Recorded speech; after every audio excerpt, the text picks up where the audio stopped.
예, 기도하시겠습니다. 사람이 감당할 시험 밖에는 너희가 당한 것이 없나니 오직 하나님은 미쁘사 너희가 감당하지 못할 시험 당함을 허락하지 아니하시고 시험 당할 즈음에 또한 피할 길을 내사 너희로 능히 감당하게 하시느니라. 거룩하신 주님, 주의 은혜와 사랑에 감사합니다. 저희들의 영혼과 삶에 하나님의 복과 은혜를 더해 주시고 신실한 믿음과 신앙으로 주와 함께하며 주의 온전하심 가운데 세워지는 저희들 되도록 주님 붙들어 주옵소서. 성령님께서 인도하시고 말씀 가운데 함께하옵소서. 예수님의 이름으로 기도합니다. 아멘. 찬송가 428장 1절 찬송 드리겠습니다. 내 영혼의 햇빛 비치니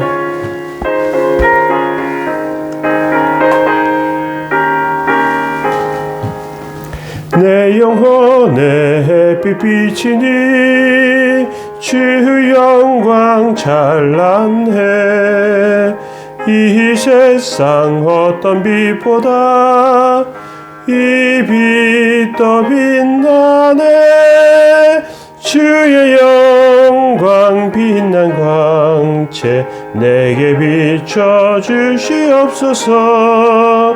그 밝은 얼굴 배울 때 나의 영혼 기쁘다. 아멘. 시편 61편 1절에서 8절까지 말씀 보시겠습니다. 시편 61편 1절에서 8절까지입니다. 하나님이여 나의 부르짖음을 들으시며 내 기도에 유의하소서. 내 마음이 약해질 때 땅끝에서부터 주께 부르짖으오리니 나보다 높은 바위에 나를 인도하소서. 주는 나의 피난처시요 원수를 피하는 견고한 망대심이니이다. 내가 영원히 주의 장막에 머물며 내가 주의 날개 아래로 피하리이다. 셀라. 주 하나님이여 주께서 나의 서원을 들으시고 주의 이름을 경외하는 자가 얻을 기업을 내게 주셨나이다. 주께서 왕에게 장수하게 하사 그의 나이가 여러 대에 미치게 하시리이다. 그가 영원히 하나님 앞에서 거주하리니 인자와 진리를 예비하사 그를 보호하소서. 그리하시면 내가 주의 이름을 영원히 찬양하며 매일 나의 서원을 이행하리이다. 아멘. 네, 시편 61편 땅끝에서 드리는 기도입니다. 땅끝에서 드리는 기도. 높은 산에 올라가면 산에 올라가다 보면 절벽 같은 것이 있습니다. 더 이상 절벽을 만나면 더 이상 앞으로 갈 수 없죠. 절벽에서 더 나가면 떨어져 죽습니다. 인생에도 벼랑 끝이 있습니다. 우리가 살아가면서 경제적으로 파산하기도 하고 악한 자들에게 고통을 당하기도 하고요. 병 때문에 견디기 어려운 한계에 부딪히기도 합니다. 한 걸음만 더 뒤로 밀리면 낭떠러지로 떨어지고 말죠. 이런 삶 가운데 우리는 살아남아야 하는데 하나님께서 고린도전서 10장 13절에 사람이 감당할 시험 밖에는 너희가 당한 것이 없나니 오직 하나님은 미쁘사 너희가 감당하지 못할 시험 당함을 허락하지 아니하시고 시험 당할 즈음에 또한 피할 길을 내사 너희로 능히 감당하게 하시느니라. 이렇게 약속하셨습니다. 오늘 우리가 읽은 시편 61편은 특별한 제목이 있지 않고요. 다윗의 시 인도자를 따라 현악에 맞춘 노래 이렇게만 되어 있습니다. 그런데 이 시가 얼마나 다윗이 기가 막힌 상황에서 썼는지 알 수 있는 구절들이 있어요.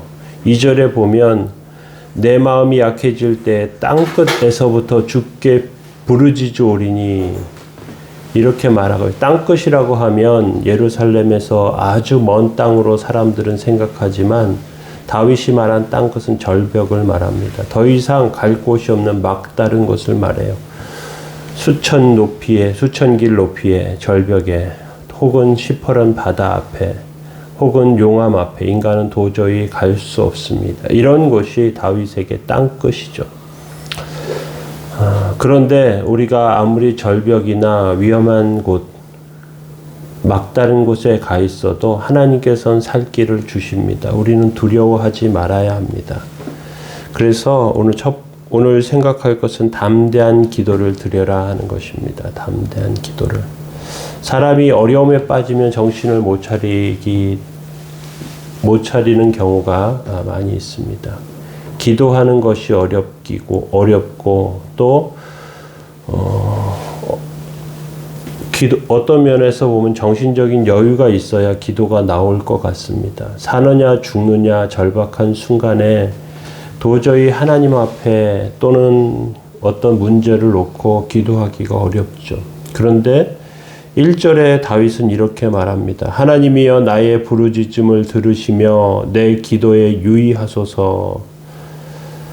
인생이 감당할 수 없는 큰 시험, 어려움 앞에 처음에는 그것을 인정하지 않으려고 하지만 그럼에도 불구하고 그 어려움이 현실적으로 나타나게 되면 혹시 어떤 경우에는 분노하기도 하고 또 피할 길은 없을까 찾기도 하고 그러다가 도저히 피할 수 없으면 모든 것을 포기하기도 합니다. 어떤 면에서 보면 믿는 자나 믿지 않는 자나 이런 점에서는 비슷합니다. 그런데 성도들은, 믿음의 사람들은 이런 절망 가운데서 배우는 것이 있습니다. 인간이 아무리 뛰어나고 잘나도 하나님께서 창조하신 피조물에 불과합니다. 우리가 대단한 존재가 아니고요. 내가 마음만 먹으면 무엇이든지 할 수 있는 그런 사람이 아닙니다. 우리가 살아온 삶과 인생을 보면 내가 힘쓰고 애썼던 것이 되어지지 않고 하나님께서 희한한 방법으로 역사하시는 것을 보게 됩니다. 그리고 특별히 환난을 당하게 되면 우리는 한낱 하나님 앞에 연약한 흙덩어리에 불과한 그런 존재, 피조물에 불과하다는 것을 깨닫게 됩니다. 피조물에 불과하고 흙덩어리에 불과해도 우리가 깨닫고 기억해야 할 것이 있습니다. 우리는 하나님의 백성이라는 사실입니다. 하나님의 성도라는 사실입니다. 슈퍼맨이 아니기 때문에 그 위기를 벗어날 능력은 없어요. 그런데 하나님께 기도할 특권이 있습니다. 하나님께 강력하게 기도할 수 있습니다. 하나님께서는 하나님의 백성의 기도를 들어주십니다. 위기 당할 때, 어려움 만날 때, 믿음으로 더 절박하게 기도하면 하나님께서 큰 은혜 주십니다.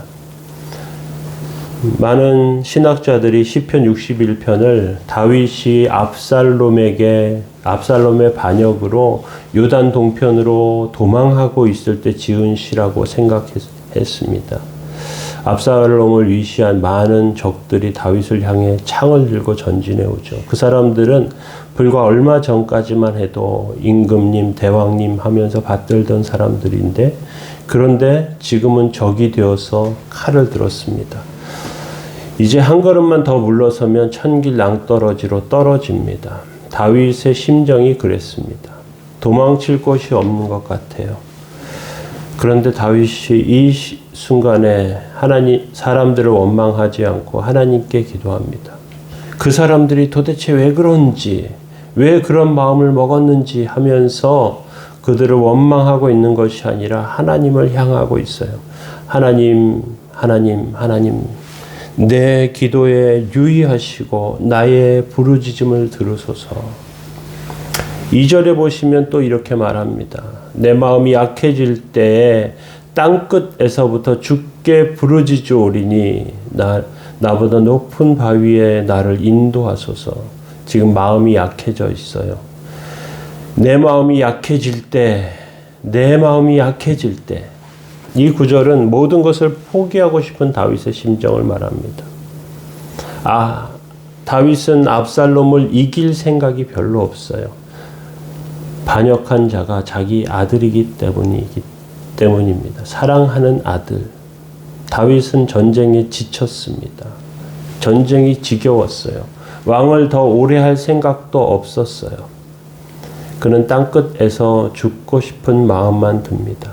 그런데 이때 다윗이 정신이 들었습니다. 이 나라가 내 나라가 아니라, 이 자리가 내가 가진 자리가 아니라, 이 나라는 하나님의 나라고, 이 나라의 왕으로 하나님께서 세우신 이유가 있다는 것이죠. 사탄이 아들 압살롬을 통해서 이스라엘을 삼키려 하는 것이에요.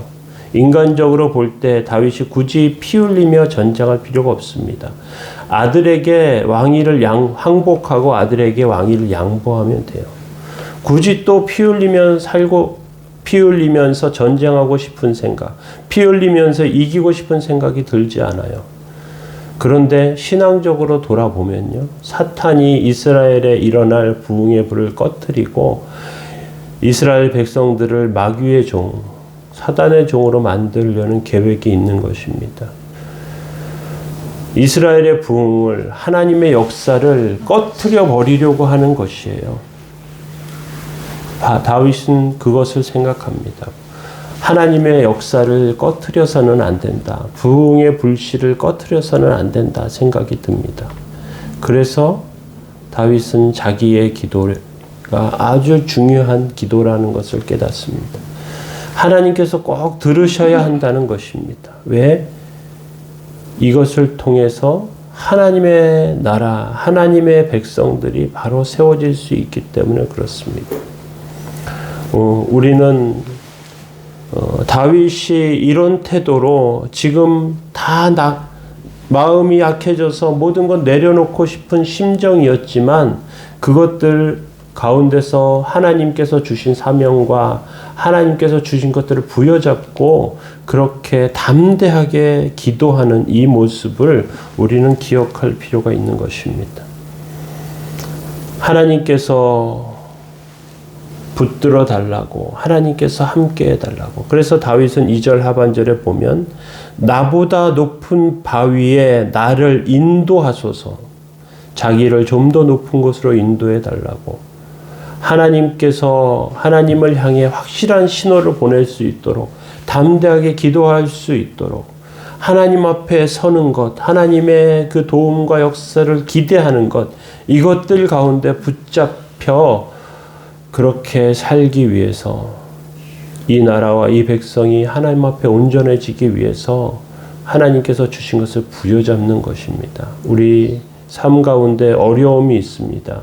또 힘든 일이 있어요. 감당치 못하고 그냥 다 내려놓고 싶은, 갈등과 힘든 상황들을 피하고 싶은 생각도 있습니다. 그러나 하나님께서 주신 것들을 기억하면 우리가 내려놓아서는 안 되는 것이 있습니다. 우리가 포기해서는 안 되는 것이 있어요. 우리가 서서, 우리가 생존해서, 우리가 남아서 해야 할 일들이 있어요. 그럴 땐 우리는 어떻게 해야 합니까? 더 하나님 앞에 붙잡아야 하고요, 하나님의 뜻 안에 세워져야 합니다. 그런 태도가 오늘 시편을 통해서 우리가 기억하고 교훈받아야 하는 것입니다. 땅끝에서 우리는 더 담대한 기도 드리는 그런 주의 백성들 다 되시길 예수님의 이름으로 축원합니다. 아멘. 기도하시겠습니다. 하나님이여, 나의 부르짖음을 들으시며 내 기도에 유의하소서. 내 마음이 약해질 때에 땅끝에서부터 주께 부르짖으오리니 나보다 높은 바위에 나를 인도하소서. 거룩하신 주님, 주의 은혜와 사랑에 감사합니다. 저희들의 어려운 상황과 환경을 주께서 아시오니 하나님의 맡기신 것들, 하나님의 나라와 하나님의 역사를 생각하며 세워지는 그러한 백성들 다 되게 하여 주시고, 어려움을 이겨서 하나님께 영광이 되게 하시고, 곤고함과 연약해졌던 모든 것들 가운데 승리하는 심령과 상황이 되어서 하나님께서 원하시는 일들을 이루어 가도록 주님 붙들어 주옵소서. 주님, 나만 생각하고 환경과 상황만 바라보면 낙심할 수밖에 없습니다. 그 뒤에 계시고 우리가 시험 당할 쯤에 피할 길을 주시는 그 하나님을 기억하며 오늘도 승리하는 백성 다 되게 하옵소서. 도우시고 함께 하시기 원하며 예수 그리스도의 이름으로 기도합니다. 아멘. 네, 교회를 위해서 기도하시고 또 몸이 연약한 성도들, 다쳐서 병원에서 치료받고 있는 형제, 또 병중에 있는 성도들을 위해서 함께 같이 기도하시면 좋겠습니다. 우리 함께 기도하겠습니다.